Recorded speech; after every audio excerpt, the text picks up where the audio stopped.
గౌతమ్ గారు నమస్తే సార్. నమస్తే అండి.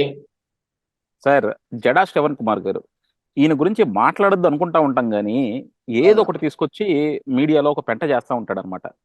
జడా హ్మ్. శ్రవణ్ కుమార్ గారు నిన్నటిదాకా అటు ఇటు కొంచెం డౌట్లు ఉంటా ఉండయి, కానీ మొన్నటితో తెలిసిపోయింది ఆయన ముసుగు తొలగిపోయిందని. ఇప్పుడు ఆయన ఇంకో అడుగు ముందుకేసి చివరికి లోకేష్ గారి మీద పోటీ చేస్తున్నాడు. హ్మ్. లోకేష్ గారి మీద ఎందుకు పోటీ చేస్తున్నామంటే ఆయన చెప్పిన సమాధానం కూడా కన్విన్సింగ్ గా లేదు. ఎందుకంటే అది హ్మ్. కాన్స్టిట్యున్సీ జనరల్ కాన్స్టిట్యున్సీలో నువ్వు వచ్చి ఎందుకు పోటీ చేస్తున్నావు? హ్మ్. పక్కనే నీకు ఇంకోటి ఉంది కదా, రిజర్వ్డ్ కాన్స్టిట్యున్సీ, అందులోకి వెళ్ళట్లేదు. ఓన్లీ జనరల్ హ్మ్. కాన్స్టిట్యున్సీలో పోటీ చేస్తున్నాడు. అదే ఎందుకు పోటీ చేస్తున్నామంటే అమరావతికి అన్యాయం చంద్రబాబు చేశాడు, అమరావతికి హ్మ్. అన్యాయం లోకేష్ చేశారు. వీళ్ళు 5 సంవత్సరాలు గవర్నమెంట్ లో ఉన్నప్పుడు అమరావతికి హ్మ్. వీళ్ళు ఏ న్యాయం చేశారు? సో రేపు హ్మ్. పొద్దున వీళ్ళు గవర్నమెంట్ లోకి రారు. తెలుగుదేశం గవర్నమెంట్ అవును. ఫామ్ చేయదు.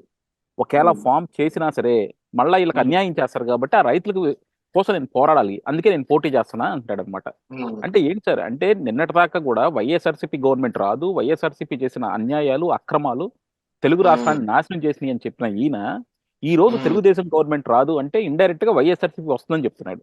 అలాగే అంతే. లోకేష్ మీద పోటీ చేస్తున్నాడు. అంటే ఏంటి, జగన్మోహన్ రెడ్డి స్ట్రాటజీని యాజ్ ఇట్ ఈస్ గా ఇంప్లిమెంట్ చేస్తున్నాడా? ఎలా చూడాలి సార్ మనం? కరెక్టేనండి. జగన్మోహన్ రెడ్డి గారి గెలుపు కోసం ఈయన కృషి చేస్తా ఉన్నాడు. ఎలాగైనా సరే కుప్పంలో చంద్రబాబు నాయుడిని ఓడించాలి. అందుకోసం పెద్దిరెడ్డిని నియమించారు. ఇక్కడ మంగళగిరిలో నారా లోకేష్‌ని ఓడించాలి. అందుకని ఆళ్ల రామకృష్ణారెడ్డిని పెట్టారు. ఇలాగ వాళ్ళకు కొంచెం పథకాలున్నాయి. కానీ మంగళగిరిలో ఏమైపోయింది? ఆళ్ల రామకృష్ణారెడ్డి పోయాడు. అక్కడ ఒక బీసీకి ఇస్తాము అని చెప్పి ఆర్భాటంగా పలికి గంజి చిరంజీవిని తీసుకొని రావడం జరిగింది. అది కూడా ఏది తెలుగుదేశం పార్టీలోంచి తీసుకొనొచ్చి మరి చివరాఖరికి అయిందో మనం చూసాం గదా! గంజి చిరంజీవి గంజి కూడా లేదు.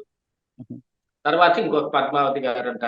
సరే వాళ్ళెవరున్నా గాని, మరి ఇప్పుడు జడా శ్రావణ్ కుమార్ పోటీ చేస్తున్నాడు అనంటే, అది ఈ గవర్నమెంట్ మీద ఉన్న వ్యతిరేక ఓటుని చీల్చటం కోసమే అనేది అందరికీ బాగా తెలిసిందే.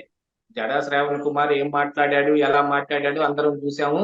వాళ్ళని ఈ 3.5 సంవత్సరాలు ఏదైతే ఆహ్, జగన్మోహన్ రెడ్డి ఈ 3 రాజధానుల అంశం ఎప్పటి నుంచి తీసుకొచ్చారో అప్పటి నుంచి వీళ్ళు ఫేమస్ అవ్వటం మొదలుపెట్టారు. ఎందుకంటే టీవీ చర్చల్లో పాల్గొని చాలా వివరాలు చెప్పటానికి చాలా మంది కావాల్సుంటారు. అందులో టీవీలోళ్ళు కూడా వీళ్ళని బాగా పెంచి పోషించినట్టు అయింది.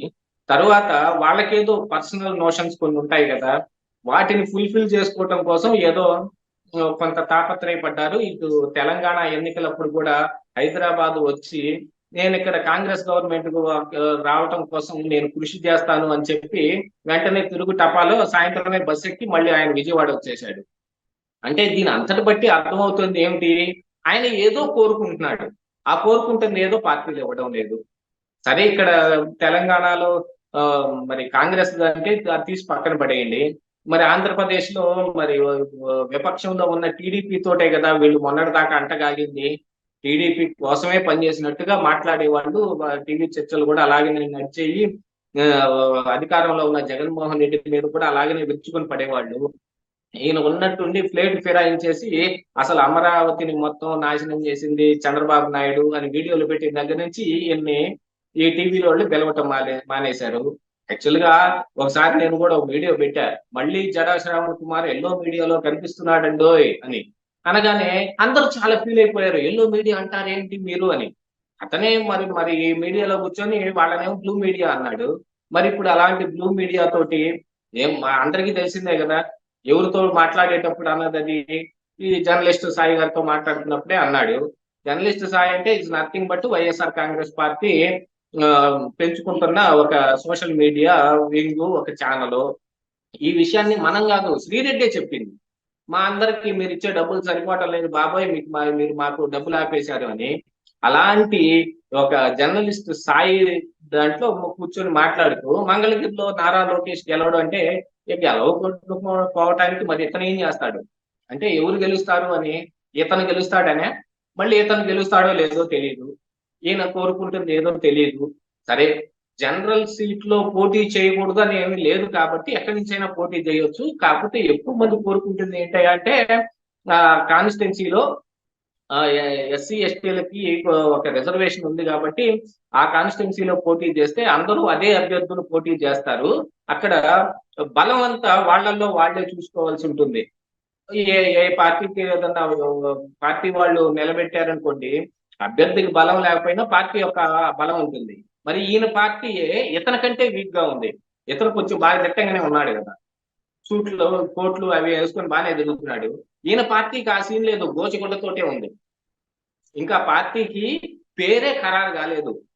ఒక విషయం మీరు గుర్తించారంటే, మొన్నటి వరకు ఈయన జై భీమ్ భారత్ పార్టీ అని పెట్టుకున్నాడు. మరి దానికి ఏమొచ్చిందో తెలీదు. తర్వాత జై భీమ్ రావు భారత్ పార్టీ అని పెట్టుకున్నాడు. ఆ రావు కలిపాడు. ఒక కొంచెం ఇప్పుడు మనం ప్రొడక్ట్స్ లో కూడా చూస్తాం చూడండి. ఒక మంచి పెద్ద కార్పొరేట్ ప్రోడక్ట్ ఒకటి ఉంటుంది. ఆ కార్పొరేట్ ప్రోడక్ట్ మోడల్ లోనే అదే కలర్ వేసి అట్లాంటి డిజైన్ చేసి అట్లాంటి దానికి పేరు చివరన తోక తగిలించో లోకల్ ప్రోడక్ట్స్ ఉంటాయి. పెద్ద పర్మిషన్లు కూడా ఏమి లేకుండా వచ్చి ఆ, అక్కడ లోకల్ మార్కెట్ లో అమ్ముతుంటారు. ఇది ఆ పేరు చెప్పుకొని అమ్మేది. మరి ఇతని పార్టీ అలాంటిదేగా, లోకల్ ప్రోడక్ట్. అట్లా ఓ పేరు కలుపుకొని మరి మళ్ళీ పార్టీ పెట్టుకున్నాడు. ఇతను మంగళగిరిలో ఏ మాత్రం పోటీ చేసి ఎంత అక్కడ వేరియేషన్ తీసుకొచ్చి నారా లోకేష్ ను ఓడిస్తాడో మనకైతే తెలియదు. వైఎస్ఆర్ కాంగ్రెస్ పార్టీయే మల్ల గుల్లాలు పడి ఆళ్ల రామకృష్ణారెడ్డి బయటికి పోయి మళ్ళీ లోపలికి వచ్చి కోవర్టిజం చేయిపోయి ఆ, అటు షర్మిల పక్కన చేరి ఇవన్నీ చాలా తతంగం చూసాం. ఇవన్నీ జరిగిన తర్వాత అక్కడ నిలబెట్టిన అభ్యర్థి కూడా ఎవరో తెలియని అభ్యర్థి. అంటే ఆ మరీ ఊరు పేరు లేని వాళ్ళని కాదు, కానీ లోకేష్ మీద నిలబెట్టగలిగినంత గట్టి అభ్యర్థి ఏం కాదు. అంటే ఇంకా అదే బీసీ ఉంది కార్డు కదా, వాడదాం, బీసీ కార్డు వాడదాం అని చెప్పి అక్కడ పద్మశాలీలు ఎక్కువ ఉంటారు కాబట్టి వాళ్ళని తీసుకొచ్చారు. వాళ్ళ వాళ్ళని తీసుకొచ్చి తాతగారు వాళ్ళ తాతగారు కూడా మంత్రిగా పనిచేశారు. ఆ అమ్మాయి వాళ్ళ వాళ్ళ తాతగారు. తాతగారు కూడా మంత్రిగా పనిచేసిన అదే మా తాతలు నేతులు తాగారు మా మూతులు వాసన చూడండి అన్నట్టు చాలా మంది ఉన్నారు ఈ రోజు రాజకీయాల్లో. వాళ్ళందరూ ఏ పార్టీలో ఎప్పుడు ఉంటారో తెలియదు, వాళ్ళు ఎక్కడికి పోతారో తెలియదు. అసలు నేను పెద్ద ఉద్యమ నేత నేను పేరు చెప్పుకుంటాను, ముద్రగడ పద్మనాభానికి ఏమాత్రం సీన్ లేదు. ఆయన సొంతగా ఏమున్న పేరు తెచ్చుకున్నా ఆయన సొంతగా తెచ్చుకున్న పేరు అది. అట్లాంటి సొంతగా పేరు తెచ్చుకున్నవాడికి ఏ సీన్ లేనప్పుడు వీళ్ళందరికీ ఏముంటుంది చెప్పండి? వీళ్ళందరి పరిస్థితి అదే కదా. అఫ్ కోర్స్ లోకేష్ కూడా అలాంటి వాడే కదా అంటారు, కానీ లోకేష్ చేసిన వర్క్ చూడండి. ఆయన పాదయాత్ర ఆయనే చేశాడు, యోగళం పాదయాత్ర. ఎంత అప్లాజ్ వచ్చిందో మనం చూసాం.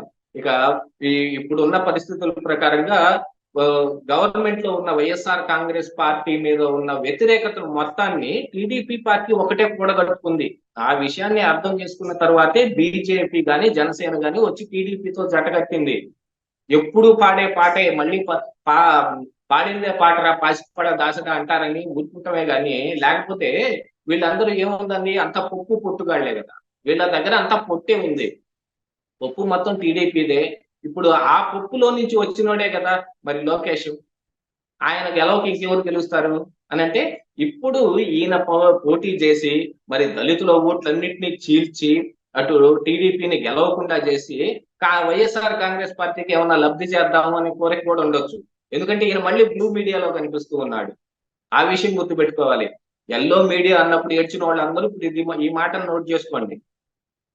నేను మళ్ళీ ఎల్లో మీడియాలో జడా శ్రావణ్ కుమార్ కనిపిస్తున్నాడు అనగానే ఎల్లో మీడియా అంటావా అనుకున్న వాళ్ళందరూ ఇప్పుడు మళ్ళీ నోట్ చేసుకోండి, ఇతను మళ్ళీ బ్లూ మీడియాలో కనిపిస్తా ఉన్నాడు. ఈ మాటను కూడా వాడుతున్నాను నేను.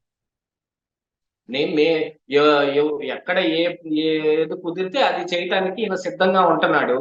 అటు వెళ్ళిపోయాడు అంటే మళ్ళీ తిరిగి వచ్చినా కూడా ఇతనికి ఏమి మరి పిలుపులు కానీ పెద్ద మొత్తం బొట్టు పెట్టడం కానీ ఏం లేదనుకుంటాను. మరి అలాంటిది ఏదో జరిగి ఉంటది. ఆయన చెప్పుకుంటున్నాడు అనమాట, నన్ను కొంతమంది వైఎస్ఆర్సీపీ యాంటీ తెలుగుదేశం ప్రో అని చూస్తూ ఉంటారు. నేను ఎవరి మీద పోరాడాలి? ప్రభుత్వం మీదే పోరాడాలి. ప్రభుత్వం మీద నేను పోరాడుతున్నా కాబట్టి దాంతో లబ్ధి పొందటానికి ఎల్లో మీడియా ఛానల్స్ అన్ని నన్ను పిలిచినాయి అన్నట్టు చెప్తున్నాడు అనమాట ఆయనే. సో ఆయన క్లియర్ గా చెప్తుందంటే నేను తెలుగుదేశంతో లేను, నేను వైఎస్ఆర్సీపీతో లేను, నేను ఇండిపెండెంట్ గా ఉండాలని చూస్తున్నాను అన్నట్టు చెప్తున్నాడు. కానీ ఆయన మాట్లాడే మాట, ఆయన చేసే పని క్లియర్ గా చెప్తుంది ఆయన వైఎస్ఆర్సీపీ ఎజెండాని మోస్తా ఉన్నాడని. ఎందుకంటే ఆయన లోకేష్ ని ఓడించాలనుకుంటున్నాడు, కానీ ఇంత చేస్తున్నావు కదా, ఎంతో మంది దళితులు చంపారు కదా, మరి పులివెందుల్లో జగన్మోహన్ రెడ్డి ఓడించాలని నీకు ఎందుకు అనిపించలే? అక్కడ పోటీ చేయాల్సింది రెడ్డి గారి మీద. ఇక్కడికి వచ్చి మా ఇక్కడికి వచ్చి చౌదరి గారి మీద ఎందుకు? ఇప్పుడు ఆ అంటే వేరియేషన్ కూడా చెబుతారు. ఇప్పుడు నేను ఒకటి చెబుతాను చూడండి. ఏదైనా ఉమ్, మాట రాగానే ఉమ్, అంతా ఈ కమ్మోళ్ళు చేసేశారు, ఈ ఉమ్, కమ్మోళ్ళంతా మొత్తం ఆక్రమించేశారు, వీళ్ళని లేకుండా చేయాలన్నట్టుగా మాట్లాడుకుంటారు. మరి వీళ్ళకేం అన్యాయం చేశారో మనకైతే తెలియదు కానీ మరి ఉమ్, మన తాతలు ఏమైనా చేశారేమో వాళ్ళు. ఆ విషయాన్ని మనం ఇప్పుడు మనం దాని మీద పోరాటాలు చేయలేం కదా. కానీ ఉమ్. మొత్తం తీసుకొచ్చి కమ్మోళ్లే చేశారు అన్నట్టుగానే మాట్లాడుకుంటారు. మరి ఇక్కడ చౌదరి గారి మీద ఎందుకు? పులివెందులు వెళ్ళి వైఎస్ జగన్మోహన్ రెడ్డి గారి మీదే చేసేది, లేకపోతే ఇంకా పక్కనే ఇంకో కాన్స్టిట్యూన్సీ ఉంది పెద్దారెడ్డి గారి మీద చేసేది, పెద్దిరెడ్డి రామచంద్రారెడ్డి మీద వాళ్ళని ఓడించేది. ఇప్పుడు నువ్వు నీ పోరాటం అంతా ఎవరు? గవర్నమెంట్ మీద అంటుంటావు కదా. గవర్నమెంట్ లో ఉన్న పార్టీ వైఎస్ఆర్ కాంగ్రెస్ పార్టీ. మరి ఆ రెడ్ల మీద ఎందుకు పోటీ చేయట్లేదు? ఆ విషయం కూడా చూసుకోవాలి కదా. ఇవన్నిటినీ తీసి పక్కన పెట్టేసేసి నోటికి ఏది వస్తే అది మాట్లాడటం, ఏది కావాలనుకుంటే అది చెప్పేయటం, దాన్ని మామూలుగా నరం లేని నాలుక ఎటు మడత పెట్టినా మడత పడిద్దనే కదా ఈ మాటలన్నీ మాట్లాడటం. అంటే మీకే వృత్తి కనుక నిజంగా మీకు చిత్తశుద్ధి ఉంది, మీరు దానికోసమే పనిచేస్తున్నారు అని అనుకుంటే జగన్మోహన్ రెడ్డిని ఓడించాల్సిన అవసరం ఉంది. అసలు ఆ అమరావతికి అన్యాయం చేసింది చంద్రబాబు నాయుడు అని చెబుతున్న జడా శ్రావణ్ కుమార్ గుర్తుపెట్టుకోవాల్సింది ఒకటి ఉంది. ఈ అమరావతిని లేకుండా చేద్దాం అనుకున్న జగన్మోహన్ రెడ్డి మీద ఆయన ఏం మాట్లాడటం లేదు. ఈ అంటే ఆయన ఎలా జగన్మోహన్ క్లియర్ రెడ్డి గా మీద ఆయన పోటీ చేయటం లేదు. ఆ, ఈ జగన్మోహన్ రెడ్డిని ఓడించడానికి అతనేం కృషి చేయటం లేదు. ఎందుకు చేయటం లేదు అని అంటే వాళ్ళతో మెలాఖత్ అయిపోయాడు అనే అంశం ఇప్పుడు తెర మీదకి వచ్చింది. ఇలాంటిది కాక వేరే ఉంటాయి. మరి అనాలిసిస్ చేసుకోవటం అంటే అదే కదా. మీరు ఉమ్, మాట్లాడే ప్రతి మాటలోని దాన్ని గూఢార్థాలు తీయటం మొదలు పెడితే ఇగో ఈ అర్థం వచ్చింది మాకు. కాదు ఉమ్. ఈ ఫలానా అర్థం వస్తుందని మీరు చెప్పండి. అది వినసొంపుగా ఉంటే మేము వింటాం దాన్ని. కానీ ఈయన జగన్మోహన్ రెడ్డికి హెల్ప్ చేయదలుచుకున్నాడు అనేది మాత్రం ఇక్కడ సుస్పష్టంగా కనిపిస్తా ఉంది. జడా శ్రావణ్ కుమార్ బ్లూ మీడియాలో చేరిపోయాడు. జగన్మోహన్ రెడ్డి తోటి అంటగాగేసిన ప్రయత్నాల్లో ఉన్నాడు. ఇప్పుడు ఆయన ఇంకో వాళ్ళతో ఈ విధంగా ఆయన చేసి మంగళగిరిలో నారా లోకేష్ ను ఓడించి తీరతాను అని అంటే ఇంక వైఎస్ఆర్ కాంగ్రెస్ పార్టీ మాట కాక నీ సొంత జై భీమరావు భారత్ పార్టీ మాట ఎందుకు అవుతుంది? జై భీమరావు భారత్ పార్టీ అయితే నువ్వు పోటీ చేయాల్సింది మంగళగిరిలో లోకేష్ మీద కాదు, కుప్పంలో చంద్రబాబు నాయుడు మీద, లేదు పులివెందుల్లో జగన్మోహన్ రెడ్డి మీద.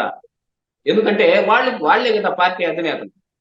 మరి నీ పార్టీకి అధినేత ఎవరి మీద పోటీ చేయాలి? అది ఆలోచించుకో ఒకసారి. కాకపోతే విపక్షాలు ఎవరు కానీ స్వపక్షాలు కానీ ఎవరు ఒకళ్ళ మీద ఒకళ్ళు పోటీ చేసుకోరు. అలాంటిది ఏదన్నా నోషన్ పెట్టుకొని ఇక్కడికి వచ్చాను అని చెప్పే అవకాశం ఉంది. కానీ మీ వెనకున్న దురుద్దేశం మాత్రం క్లియర్ గా అర్థమైపోతుంది. ఇది మాత్రం కన్ఫర్మ్. డెఫినెట్ గా సార్. ఎందుకంటే జడా శ్రవణ్ కుమార్ గారు నిన్న ఇంకో మాట కూడా వాడారనమాట. ఆయన గురించి మాట్లాడాలంటే మనకి ఇంకా చాలా వస్తుంది లెంత్. సో ఇంత ఎక్కువ ఒకే దాంట్లో మాట్లాడలేం కాబట్టి దాన్ని ఇంకో వీడియో చేద్దాం. నిజంగా జడా శ్రవణ్ కుమార్ లాంటి వాళ్ళు మాట్లాడే డబుల్ స్టాండర్డ్స్ కానీ వాళ్ళు పాటించే డబుల్ స్టాండర్డ్స్ కానీ జనాలకి బాగా అర్థమైపోతున్నాయి. సో డెఫినెట్గా ఏంటంటే ఆయన చేసుకునే విధానము ఆయనకి మంచిది కాదు, రాష్ట్రానికి మంచిది కాదు. ఆయన ఎవరికైతే అమ్ముడు పోయారని కొంతమంది అంటున్నారో ఆ వైఎస్ఆర్సీపీ పార్టీకి కూడా మంచిది కాదు. చూద్దాం. థ్యాంక్ లాస్ట్ యూ గా సార్. ఒక్క మాట చెబుతాను చూడండి. ఆ, ఆయనకి మంచిది కాదన్నారు. అది ఆయన సొంత విషయం, దాంట్లో మనకు అవసరం లేదు. ఈ ఉమ్, రాష్ట్రానికి మంచిది కాదంటున్నారు. వాళ్ళు ఏమాత్రం కొంచెం కూడా స్టేట్ చూపించలేని స్థితిలో ఉన్నారు. ఈ రాష్ట్రానికి వాళ్ళు అసలు పనికే లేదు. వాళ్ళు ఉమ్. ఏమాత్రం ఈ రాష్ట్రానికి బాగుపరచగలిగేంత స్టేటస్ లో వాళ్ళు ఏం లేరు.